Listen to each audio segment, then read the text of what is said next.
Good evening, नमस्कार, आदाब। मेरा नाम है आरजे राज। आप देख रहे हैं 509th episode of Nagpur most happening Facebook live show राज की बात। छतरपुर फार्म्स प्रेजेंट्स राज की बात in association with Kamath and Durg का wealth manager, my home partner STPL, my inside home partner Inside Story, also my hospital partner is One Health Care by Dr. Sameer Arbat. Also to mention a big thank you to Multi-Fit Mixo Flair, Nagpur के हर घर का घी, गौ वरदान घी, and also to mention धन्यवाद मेरा उनको जो इस शो को और भी ज़्यादा ताकतवर बनाते हैं, वो है हमारे व्यूअर्स। आपको बहुत बहुत धन्यवाद। माय आत्मनिर्भर भारत पार्टनर इज सर्विसिंग वाला, Raisoni group of institutions is my education partner, and Nagpur का सबसे अच्छा south Indian food is at Uttar Dakshin. लेकिन अब वक्त बदलने के कगार पर आ गया है। फिर से वही काले बादल हमारे सर पे मंडराना शुरू हो चुके हैं। नागपुर शहर के गार्डियन मिनिस्टर का ऐलान, मीडिया में खबरें, ये ऐसा लगता है कि नागपुर शहर फिर से बंद की कगार पर पहुंचने वाला है, जो सबको डरा रहा है। एक तरीके से सब घबराए हुए भी हैं।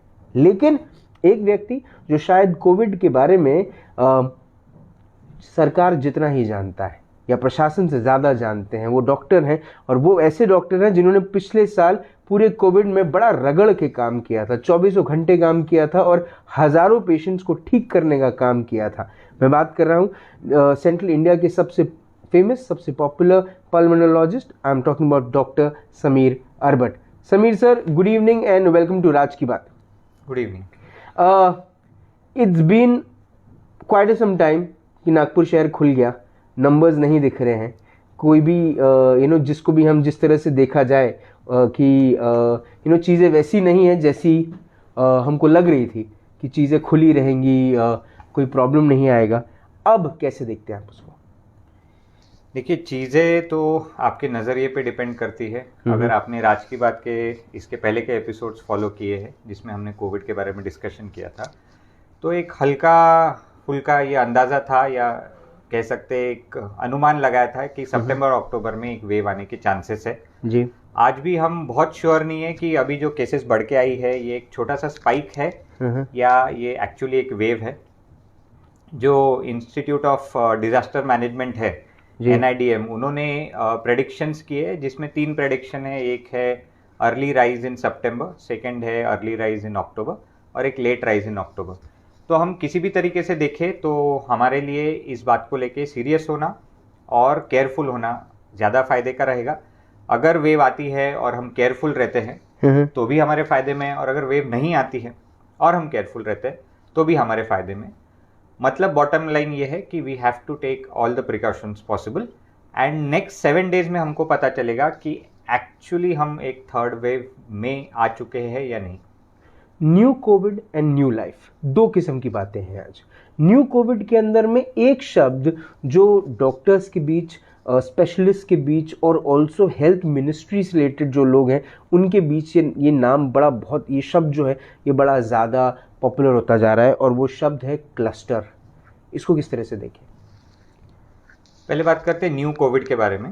तो न्यू कोविड मतलब कोई नई बीमारी नहीं है, कोई नया वायरस नहीं है। ये एग्जिस्टिंग वायरस है जिसमें बार बार म्यूटेशन होता है। हमने पहले भी डिस्कस किया था कि वायरस का खुद का एक नेचर है, वो है म्यूटेट होने का। वायरस बिना होस्ट के सर्वाइव नहीं होते। जब भी वो किसी होस्ट के बॉडी में जाते, चाहे वो जानवर हो या मनुष्य हो, तो उनके अंदर कुछ ना कुछ म्यूटेशन होते रहते हैं।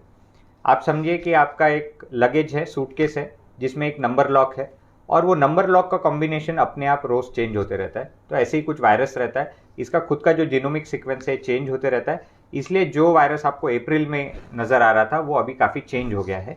तो ये न्यू कोविड नहीं है, बट हाईएस्ट प्रोबेबिलिटी हम जो बात कर रहे हैं वो शायद डेल्टा प्लस वेरिएंट है जी। एक म्यू1 वेरिएंट भी है जिसके बारे में अभी तक कोई बहुत डेफिनेट आइडिया नहीं है। बट न्यू कोविड मतलब एक नया वेरिएंट है। इसके कुछ इश्यूज है, ये शायद पहले से ज़्यादा फैलता है, इस पर जो एंटीबॉडीज़ है वो ठीक से काम नहीं करती है, और शायद वैक्सीनेटेड लोगों को इसका प्रोटेक्शन लेवल नॉर्मल से कम है। तो ये बात हो गई है न्यू कोविड की। और जब हम बात करते हैं क्लस्टर की, तो जब कोविड की शुरुआत हुई थी तब बहुत सारी एपिडेमियोलॉजिकल टर्म्स हमने समझी थी। मतलब एपिडेमिक क्या रहता है, पैंडेमिक क्या रहता है, एंडेमिक क्या रहता है, उसी में से एक पार्ट रहता है स्पोरेडिक, क्लस्टर और कम्युनिटी स्प्रेड। तो WHO के हिसाब से, या अगर आप कहते हैं एक्सपर्ट्स के हिसाब से, स्पोरेडिक हम तब कहते हैं जब 1 या 2 केसेस आते हैं, ये या तो इम्पोर्टेड केसेस रहते हैं मतलब बाहर से आते हैं, या फिर लोकल स्प्रेड में रहते हैं। क्लस्टर तब कहा जाता है जब एक समय पे काफ़ी सारे लोग साथ में पॉजिटिव पाए जाते हैं, मतलब आपके शहर में कोविड की केसेस बहुत कम चल रही है और एक कोई सोशल गैदरिंग में काफ़ी सारे लोग पॉजिटिव आ गए हैं, तो इसको हम क्लस्टर्स कहते हैं। अभी क्लस्टर की बात इसलिए आ रही है क्योंकि यूएस में रिसेंटली स्कूल्स का रीओपनिंग हुआ है, और स्कूल्स के रीओपनिंग के बाद ही लोगों में क्लस्टर्स दिख रहे हैं, मतलब बच्चे जो स्कूल जा रहे हैं या स्कूल से वापस आ रहे हैं, उनके घर पे लोगों को कोविड केसेस क्लस्टर्स में, मतलब एक जगह पे बहुत सारे लोग पॉजिटिव पाए जा रहे हैं। ये क्लस्टर्स जब बढ़ते जाते हैं तब इसके बाद आता है कम्युनिटी स्प्रेड, जो हमने फर्स्ट वेव या सेकेंड वेव में देखा था। ये वो समय रहता है जब आपको कोई भी पेशेंट का ट्रैकिंग करना या उनको एक एक सिंगल आउट करना मुश्किल हो जाता है। आपकी कम्युनिटी में नेगेटिव से ज़्यादा लोग पॉजिटिव या सिम्टोमेटिक हो जाते हैं, और ऐसे समय पे आपको हर एक पेशेंट को कोविड के नज़रिए से देखना रहता है, तो वो होता है कम्युनिटी स्प्रेड। अभी हम क्लस्टर्स देख रहे हैं, अगर ये केसेस बढ़ के एक वेव बनती है तो शायद हम क्लस्टर के आगे बढ़ के कम्युनिटी स्प्रेड फिर से देखेंगे। डॉक्टर समीर अरबट, एक और शब्द जो एक्सपर्ट्स को एक तरीके से परेशान भी कर रहा है, और आपसे एक पर्सनल चर्चा जब हुई थी तब आपने भी इस शब्द का जिक्र किया था, breakthrough. What is a breakthrough? देखिए, ये जो भी सारी टर्म्स है, हम ब्रेक थ्रू की बात करते हैं, क्लस्टर की बात करते हैं, ये सारी टर्म्स अभी यूएस में ज़्यादा यूज़ हो रही है। कोविड के बारे में हमने बहुत पहले से समझा है कि जो भी सिचुएशन आपके यहाँ पे आज है, ज़रूरी नहीं कि वो कहीं और पे सेम हो। तो जब भी कहीं पे केसेस हमसे पहले बढ़ती है तो हम वहाँ से सीखते हैं कि यहाँ पे आगे क्या होने वाला है। तो यूएस में अभी ब्रेक थ्रू केसेस काफ़ी बड़ी है। ब्रेक थ्रू मतलब ये वो पेशेंट्स है जो ऑलरेडी वैक्सीनेटेड है, फिर भी वो कोविड पॉजिटिव आ रहे हैं। तो इनको हम ब्रेक थ्रू केसेस कहते हैं। ऐसे काफ़ी सारे केसेस इंडिया में भी पाए गए हैं, लेकिन अभी एक्सपर्ट्स का मानना है कि डेल्टा और डेल्टा प्लस वेरिएंट जो है, ये वेरिएंट्स वैक्सीनेटेड लोगों को इन्फेक्ट करने के चांसेस ज़्यादा है, और अगर वो इन्फेक्ट करते हैं तो ऐसे केस को हम ब्रेक थ्रू केस कहते हैं। ब्रेक थ्रू केसेस से संबंधित जो डिस्कशन है वो इस बारे में है कि जो लोग वैक्सीन लेते हैं उनको एक गलत फहमी रहती है, एक फॉल्स कॉन्फिडेंस रहता है कि मुझे अभी कोविड नहीं हो सकता है। काफ़ी बार ऐसे समय पे उनको कोविड हो जाता है, या फिर वो असिम्टोमेटिक कैरियर बन जाते हैं, मतलब उनको कोविड होता है, कोई सिम्टम्स नहीं रहते, और वो अपने आसपास के लोगों को ये बीमारी फैलाते जाते हैं। तो ब्रेक थ्रू का मतलब ये है कि अगर आप वैक्सीनेटेड है तो भी आपको कोविड हो सकता है जी। हाईएस्ट पॉसिबिलिटी अगर आप वैक्सीनेटेड है तो आपको कोविड माइल्ड होगा, या आप असिम्टोमेटिक रहोगे, आपको सीवियर कोविड होने के चांसेस नहीं के बराबर है, या फिर आपको कोविड होगा ही नहीं। लेकिन अगर आपने वैक्सीन ली है तो भी आपने वही प्रिकॉशंस लेने हैं जो एक नॉन वैक्सीनेटेड पर्सन ने लेना है। Doctor Sameer Arbat, time again has made you busy, specially this time when third wave is, everybody was expecting it, everybody was thinking कि third wave आएगी, कहीं ना कहीं से कुछ ना कुछ ज़रूर ऐसी गड़बड़ होगी जो थर्ड वेव हमको लोगों को एहसास होगा कि थर्ड वेव आए। आप बहुत समय से डिजिटल प्लेटफॉर्म पे पर्सनली जब आप लोगों से मिल रहे थे, आप लोगों को और भी ज़्यादा अवेयर कर रहे थे इस बात को लेकर कि लोगों ने थोड़ा सा प्रिकॉशन ज़्यादा लेना चाहिए। कितना डिसअपॉइंटिंग है जब आप ये सुनते हैं कि फिर से एक वेव आ रही है? देखिए, अभी जब हम कोविड वेव की बात करते हैं, एक तो इसमें काफ़ी सारा ह्यूमन साइकोलॉजी का रोल है। कभी भी कोई भी व्यक्ति बैड मेमोरीज या जो बुरी यादें रहते हैं वो साथ में नहीं रखना चाहते। तो जैसे ही कोविड की केसेस कम हो जाती है वैसे ही लोग काफ़ी बार केयरलेस हो जाते हैं, रिलैक्स हो जाते हैं, उनको लगता है कि सारी चीज़ें नॉर्मल हो गई है। अनफॉर्चुनेटली वो समय अभी भी हमारे पास आया नहीं है। हम इंटरव्यू के आगे वाले पार्ट में न्यू लाइफ के बारे में जब बात करेंगे जी, तो अभी भी हमें रिलैक्स होने का समय आया नहीं है। और इसी में कुछ गलतियां हो जाती है, कुछ ऐसी चीज़ें हो जाती है जिससे ये केसेस फिर से बढ़ने लग जाती है। और कई बार हम लोगों को भी ब्लेम नहीं कर सकते क्योंकि ये एक वायरस का खुद का जीने का तरीका है जी। अगर आपको कोविड हुआ है तो आपको अराउंड 3 to 6 मंथ्स का एक इम्यूनिटी पीरियड आता है, अगर आपने वैक्सीन लिया है तो भी 3 to 6 मंथ्स आता है, बट उसके बाद आपको फिर से कोविड हो सकता है। इसलिए एक वेव जाने के अप्रॉक्सीमेटली 3 से 6 महीने बाद अगली वेव देखी जाती है। डिसअपॉइंटिंग कितना है? डिसअपॉइंटिंग है क्योंकि देखिए ये जो कोविड का समय रहा है ये हर किसी के लिए डिफ़िकल्ट रहा है।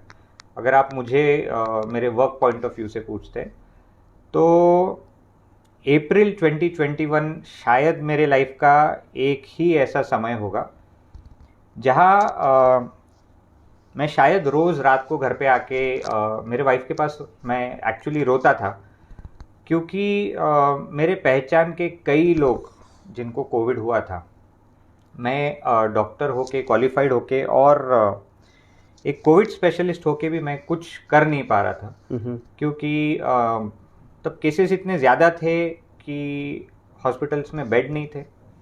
जो लोग घर पे एडमिट थे या घर पे दवाई ले रहे थे वो कुछ गलत फहमी में थे, कुछ गलत तरीके अपना रहे थे, और ऐसे बहुत लोग थे जो इग्नोरेंट थे, जिन्होंने अपनी सेहत का तब ध्यान नहीं रखा और सडनली वो इमरजेंसी बन के आ रहे थे। जी। मैं एक डॉक्टर होते हुए भी एक समय पे 100 से ज़्यादा पेशेंट नहीं देख पा रहा था। जी।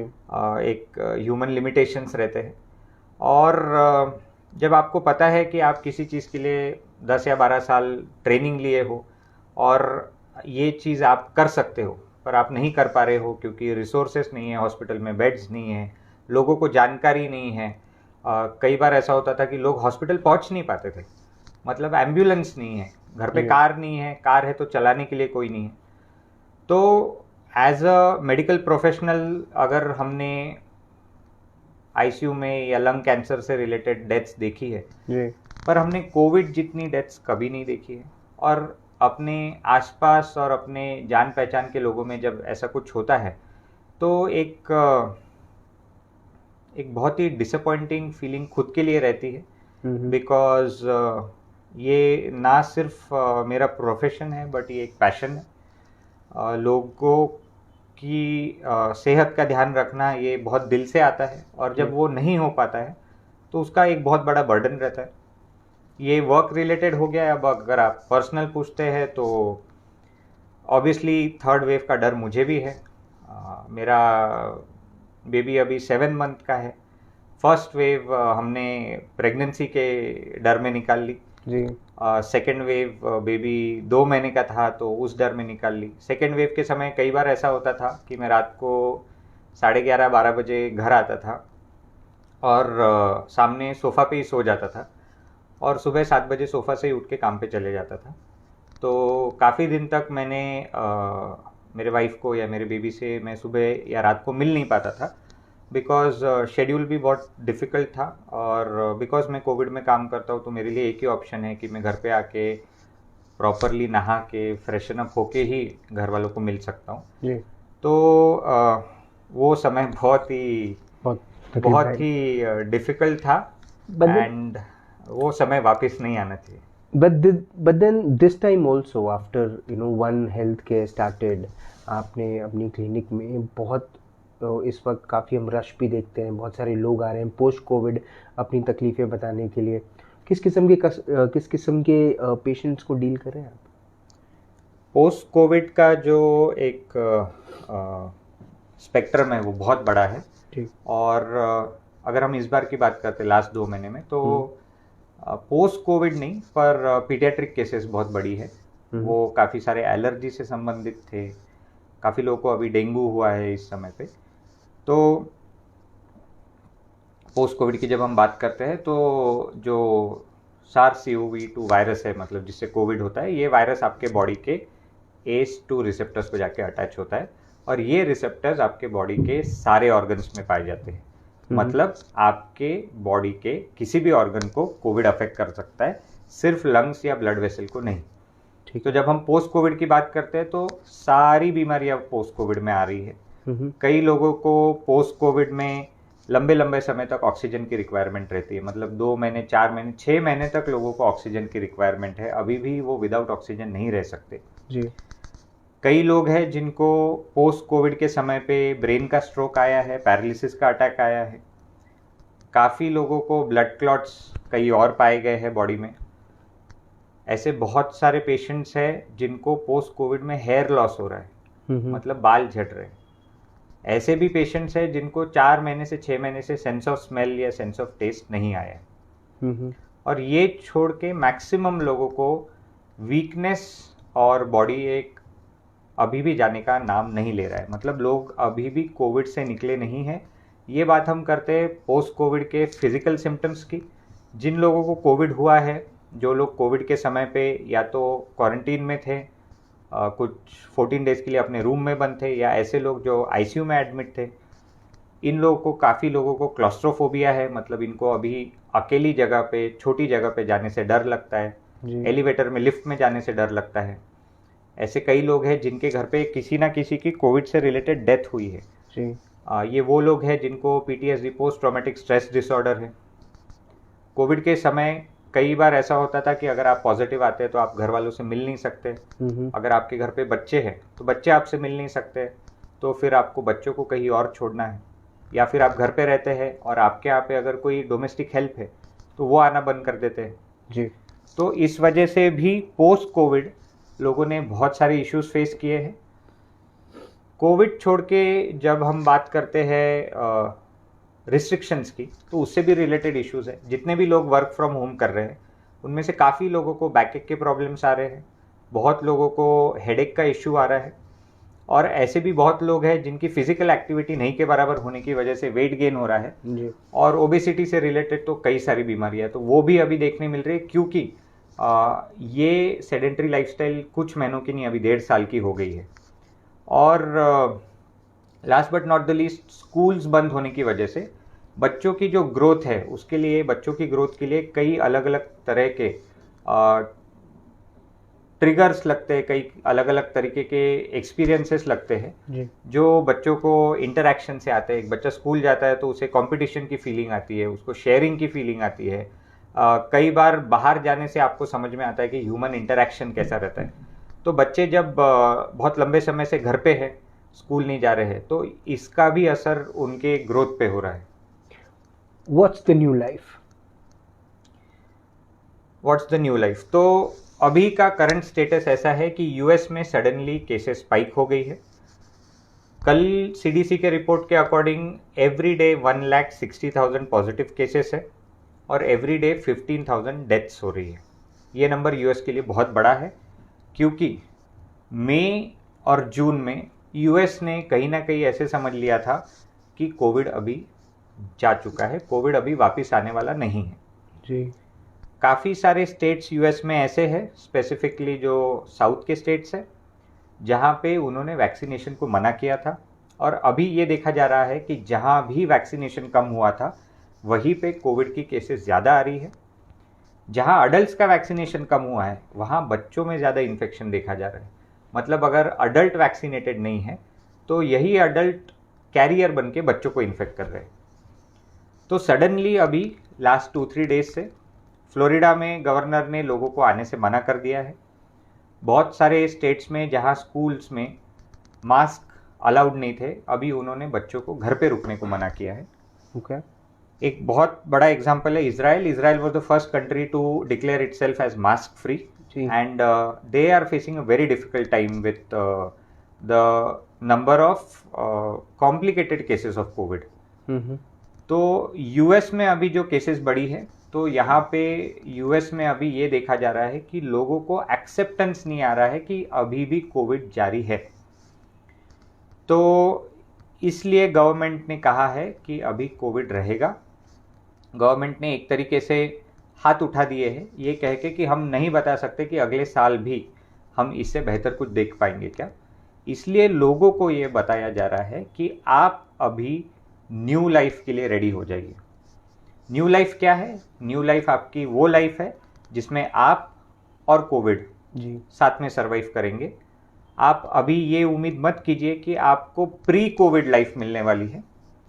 ये जब भी मिलेगी ये बहुत खुशी की बात होगी, शायद 1 साल बाद या 2 साल बाद, पर अभी हमने न्यू लाइफ की आदत डालनी है। मतलब सबसे पहले हमने ये एक्सेप्ट करना है कि कोविड इतने जल्दी जाने वाला नहीं है। जी। मतलब आप सबसे पहले अपनी एक्सपेक्टेशंस थोड़ी लो कर दीजिए। अगर आपको लगता है कि आप अगले 2-4 महीने में फिर से धूम से दिवाली मनाएंगे, या फिर आप अपने दोस्त की शादी मनाने कहीं जाएंगे, या नवरात्र में गरबा खेलेंगे, या फिर आप अपने बिजनेस को बहुत एक्सपैंड करेंगे नई इन्वेस्टमेंट करके, या फिर आप वैसे ही हो जाएंगे जैसे आप कोविड के पहले थे, तो ये सारी एक्सपेक्टेशंस छोड़ दीजिए। आज आपने जो भी बैलेंस अचीव किया है 1.5 ईयर बाद, थोड़ी बहुत इसकी आदत डालिए। अगर आपको बहुत प्रॉफिट नहीं हो रहा है तो इस बात की खुशी रखिए कि आप जिंदा है। मास्क को अभी एक आदत बना लीजिए। गवर्नमेंट कहे या ना कहे, मास्क आपके प्रोटेक्शन के लिए, ये आपके न्यू लाइफ का पार्ट है। क्लीनलीनेस और हाइजीन, ये भी आपकी न्यू लाइफ का पार्ट है। मतलब आपने रेगुलर हैंड वॉश करना है, और जो भी पहले की आदत थी खुले में खांसने की, छींकने की, थूकने की, या कहीं भी कचरा डालने की, ये सब आप भूल जाइए। वैक्सीनेशन जल्द से जल्द करवाएं, और अपनी हेल्थ से रिलेटेड कोई भी इशू हो तो उसे इग्नोर मत कीजिए। आज शायद पूरी दुनिया को समझा है कि सबसे बड़ी जो वेल्थ है वो हमारी हेल्थ है। मतलब आपकी अगर सेहत ठीक है तो आपके पास सब कुछ है जी। तो जैसे आप अपने पैसे को संभाल के रखते हैं, मैं काफ़ी बार पेशेंट्स को कहता हूँ कि अगर आपके 1 लाख रुपए कहीं पे रह गए तो आप वहाँ कितने दिन छोड़ के आ सकते हो? रोड के बाजू में आप 2 मिनट में भाग के लेके आते हो। पर ऐसा क्यों होता है कि आपको सीने में बहुत दर्द होते रहता है, आपको बहुत सांस फूलती है, पर आप 2 साल तक डॉक्टर के पास नहीं आते हो?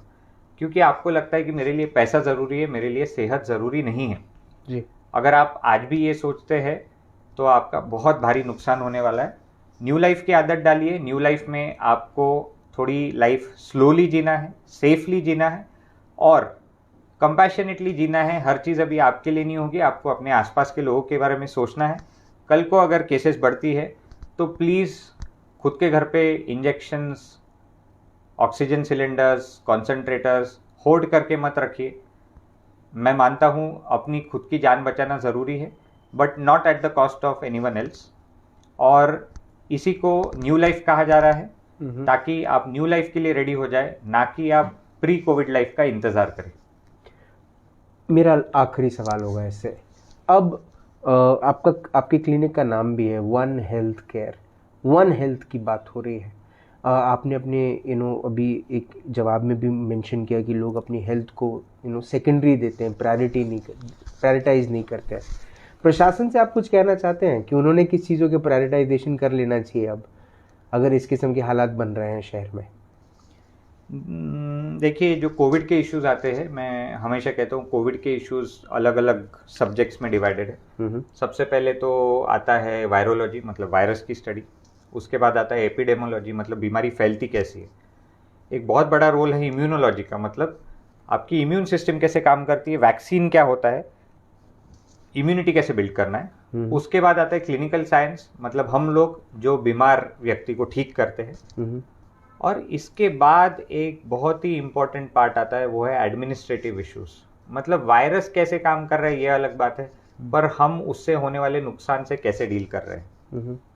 आई थिंक सो कोविड ने हमें एक और चीज़ सिखाई है कि we should stop pointing fingers at each other. मुझे नहीं लगता है कि प्रशासन पे उंगली उठा के किसी का भी फायदा होने वाला है। Everybody is trying their best. हर किसी के ऊपर लिमिटेशंस है। जिन लोगों को ट्रेड में या पैसे में नुकसान हो रहा है, उनको शॉप्स खुली रखने का मजबूरी है। कोविड अगर फैल रहा है तो शॉप्स बंद करने की मजबूरी है। तो हमें दोनों साइड्स देखनी है। आने वाले समय में मैं उम्मीद करता हूँ कि लोग अगर सच में फेस्टिवल एंजॉय करना चाहते हैं किसी भी तरीके का, तो इस बार वो अपने ही क्लोज सर्कल, मतलब अपने फैमिली मेंबर्स के साथ करें। शायद इस बार आपको दिवाली मनाने में थोड़ा मज़ा कम आए, तो अगले साल आप पूरा मज़ा उठा सकते हैं। पर इस बार ही अगर हम लापरवाह हो गए तो हो सकता है हमारे आसपास कोई ट्रेजेडी हो जाए, किसी की जान को मुश्किल आ जाए, और उससे आपके फेस्टिवल सेलिब्रेशन पे बहुत बुरा असर पड़ेगा। तो हम सब ने एक तरीके से रिस्ट्रेन फॉलो करना है सोशल एक्टिविटीज़ में, सेलिब्रेशन में। अगर कोविड की वेव आती है तो प्लीज़ किसी भी तरीके का कन्फ्यूजन अवॉइड कीजिए।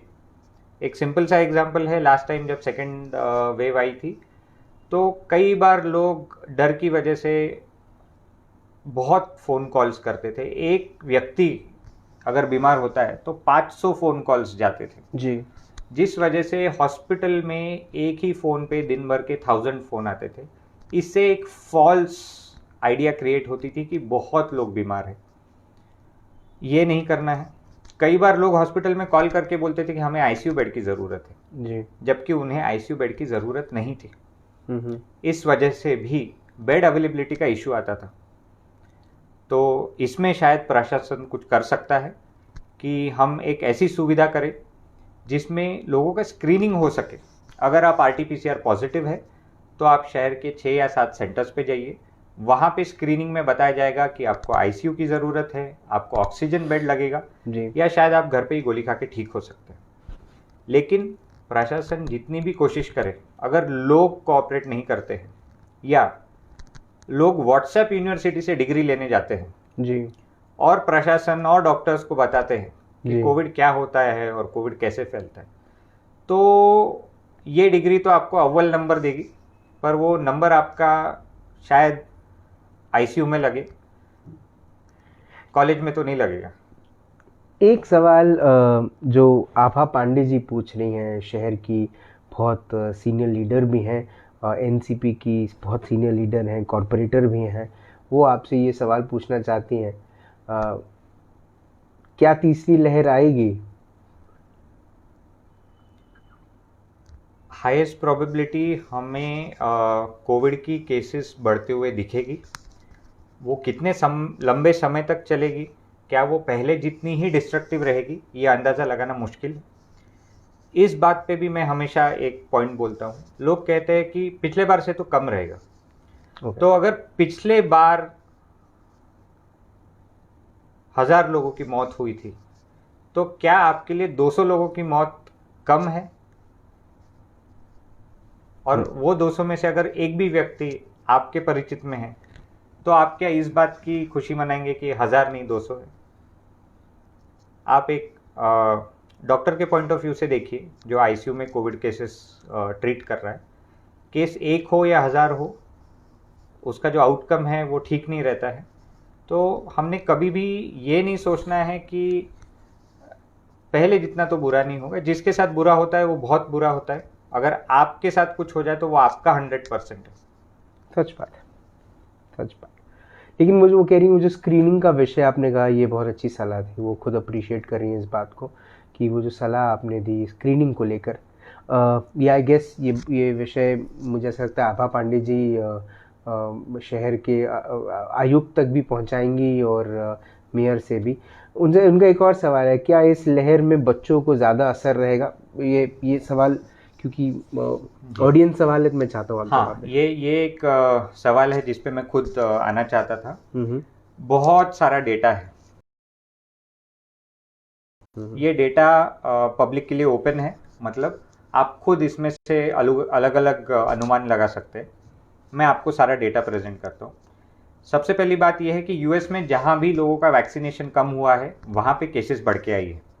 मतलब हम ये अंदाज़ा लगा सकते हैं कि अगर वैक्सीनेशन नहीं हुआ है तो आपको कोविड होने के चांसेस ज़्यादा है। आज भारत में 12 से 18 साल की उम्र के बीच में वैक्सीनेशन होने का है जी, मतलब बच्चों को कोविड होने का खतरा बढ़ा हुआ है। दूसरी बात यह है, जब भी बच्चों को कोविड होता है तो उसकी जो सीवियरिटी है वो अभी तक कम रही है। मतलब काफ़ी सारे बच्चों को कोविड होने के बाद 4 या 5 दिन बाद सिम्टम्स सिर्फ दवाई लेने से ठीक हो जाते हैं जी। तीसरी बात यह है कि पीडियाट्रिक पॉपुलेशन को कंट्रोल करना आसान है। अगर आपको लगता है कि बच्चों में केसेस बढ़ रही है तो आपने बस बच्चों का बाहर निकलना बंद करना है जी। ये डिफिकल्टी अडल्ट पॉपुलेशन में बहुत बढ़ के आती है। अगर आप कितनी भी कोशिश करें तो माइग्रेशन रुकता नहीं है। बच्चों में माइग्रेशन नहीं होता है। अगर हम चाहे तो सारे बच्चे घर पे रह सकते हैं जी। लेकिन यूएस में नंबर ऑफ डेथ्स जो है बच्चों में वो बढ़ के आई है पहले से जी।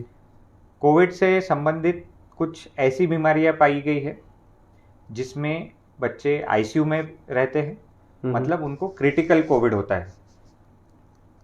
एक और बहुत बड़ा स्टेटमेंट आया है आईसीएमआर से कि हमें इस बात से संभल के रहना है कि हमारे देश में ना पीडियाट्रिक वेंटिलेटर्स है जी। ना पीडियाट्रिक आईसीयूज है उतने, और ना ही पीडियाट्रिक एम्बुलेंस है।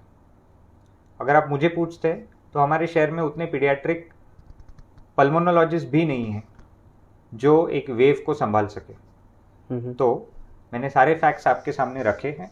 कुछ फैक्ट्स ये बताते हैं कि बच्चों में कोविड उतना सीरियस नहीं होता है, और काफ़ी सारे फैक्ट्स ये बताते हैं कि हम इस नई प्रॉब्लम के लिए तैयार नहीं हैं।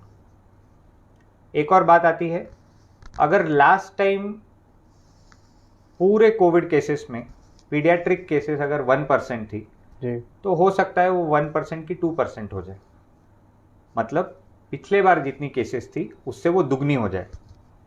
फिर भी वो 100 में से सिर्फ 2% ही रहेगी, 98% अडल्ट रहेगा। बट किसी भी कंट्री में एक पीडियाट्रिक एज ग्रुप के व्यक्ति की जो वैल्यू रहती है वो दूसरे एज ग्रुप से ज़्यादा रहती है, क्योंकि वो हमारे फ्यूचर है। आज अगर आपकी पीडियाट्रिक पॉपुलेशन को किसी भी तरीके की डिसेबिलिटी आती है, किसी भी कारण से उनकी फ्यूचर ग्रोथ पे कोई कमी आती है, तो इससे आपके कंट्री का नुकसान होता है।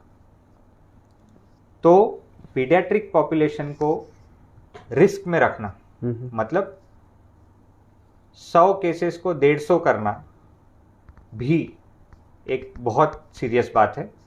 तो पीडियाट्रिक पॉपुलेशन को लेके हमने बहुत ही केयरफुल रहना है।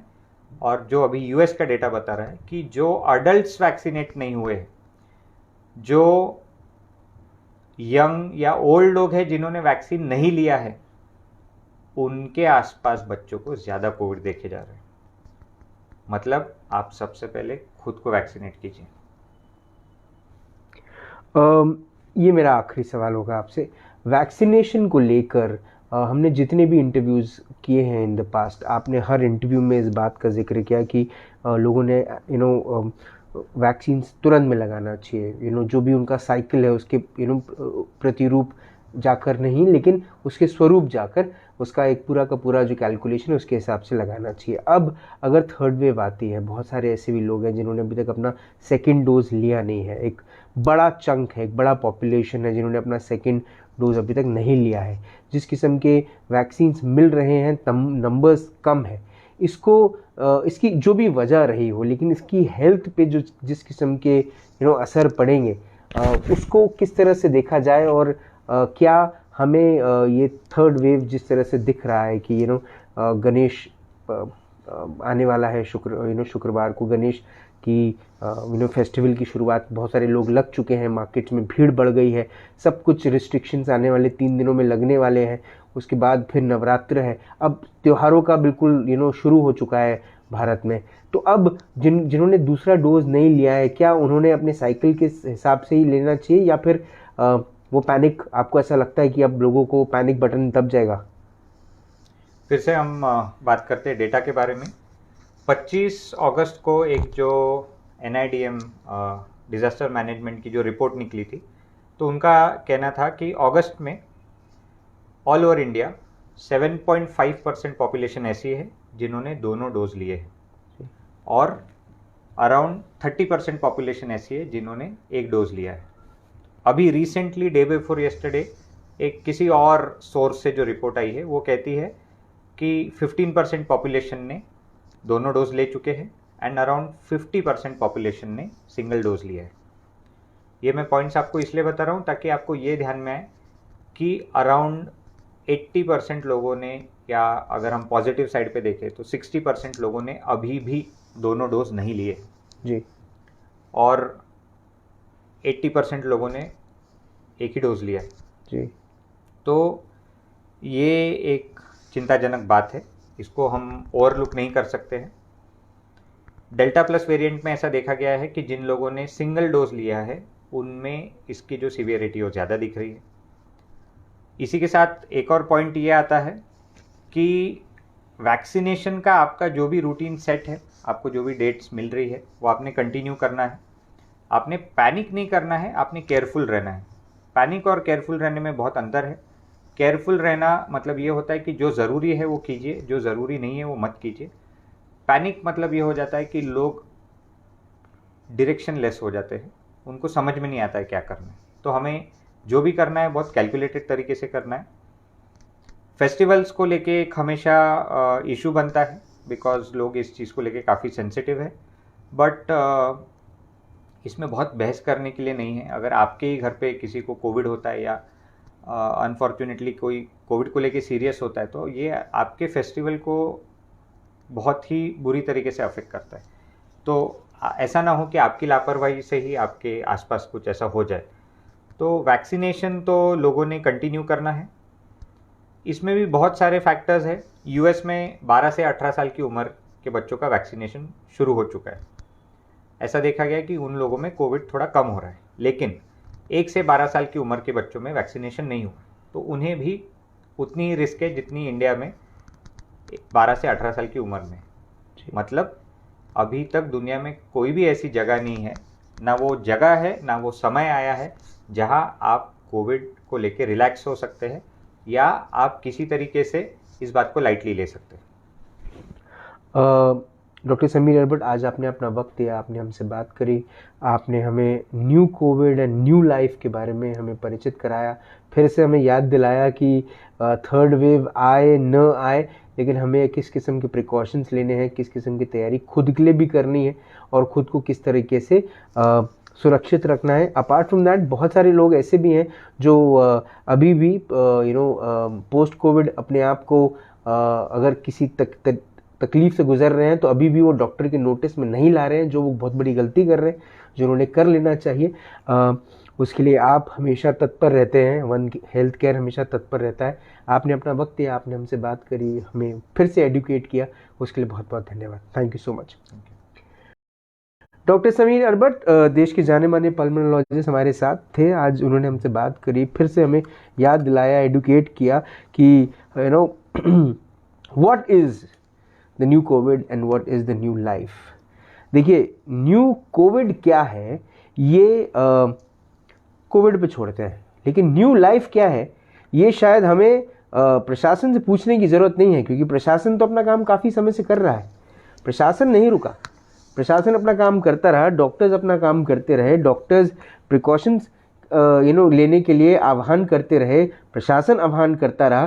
प्रशासन पे तो हम तब सवाल उठाएंगे ना जब प्रशासन अपना काम तब नहीं करेगा जब पूरी की पूरी लहर आ जाएगी। हम लहर का स्वागत करने के लिए बैठे हैं क्या? स्वागत करने के लिए नहीं बैठे हैं, हमें इस लहर को रोकना है। हम कैसे रोक सकते हैं इसको? इसका जवाब भी हमारे पास ही है। क्या ये जवाब भी हमको प्रशासन दे? क्या हमारे गार्डियन मिनिस्टर हमको नागपुर बंद कर देंगे और उसके बाद हमको ये बात एहसास होगी कि अरे हमको मास्क पहनकर रहना चाहिए था, अरे हमको नंबर्स नहीं बढ़ने देने चाहिए थे? कई सारे लोग सुबह से, मैं आपको बता रहा हूं, कल से जब से वो खबर आई है कि शायद नागपुर बंद हो जाए वापस से, 4 बजे दुकानें बंद हो जाए, 8 बजे रेस्टोरेंट्स बंद हो जाए, लोगों के अंदर में एक बड़ा भूचाल मचा हुआ, एक बड़े किस्म का पैनिक मचा हुआ। क्यों? अगर हम प्रिकॉशंस बराबर लेते तो क्या ये हालात आते? लेकिन अभी भी देर नहीं हुई है। डॉक्टर समीर अरबट शायद वही बोल रहे थे कि देर अभी भी नहीं हुई है, हमें थोड़ी सी तैयारी अपनी कर लेनी चाहिए, प्रिकॉशंस वापस से ले लेना शुरू कर देना चाहिए।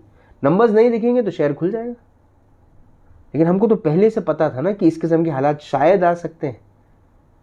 निवेदन है आप सबसे, जो ये शो देख रहे हैं, जो ये शो शेयर करने वाले हैं, जो ये शो दुनिया भर में जो देखते हैं, रात को डिनर करते हुए देख रहे हैं, दिन में ब्रेकफास्ट करते हुए देख रहे हैं, शाम को कॉफ़ी पीते हुए देख रहे हैं, इंडिया में, ऑस्ट्रेलिया में, न्यूजीलैंड में, फ्रांस में, जर्मनी में, जितने देशों में ये शो देखते हैं, उन सबसे मेरा निवेदन है, साहब सिर्फ नागपुर की बात नहीं है, आप जहाँ पर रहते हैं वहाँ की भी बात है।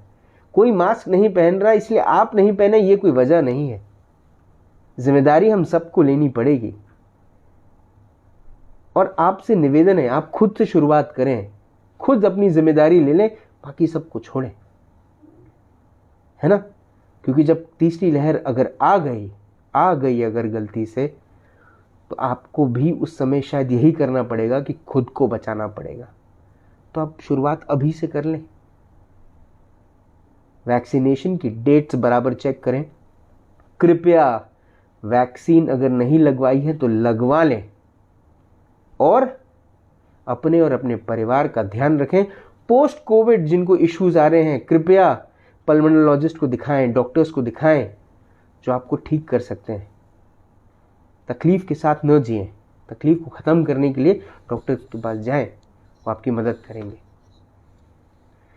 चलिए कल मिलते हैं फिर से ऑन राज की बात। तब तक आप अपना ध्यान रखें, सुरक्षित रहें, स्वच्छ रहें, स्वस्थ रहें, मस्त रहें, खुश रहें, व्यस्त रहें, परिवार के साथ एक खूबसूरत वक्त बिताएं और अपनी सुरक्षा और अपने परिवार की सुरक्षा खुद करें और जिंदा रहें। जय हिंद।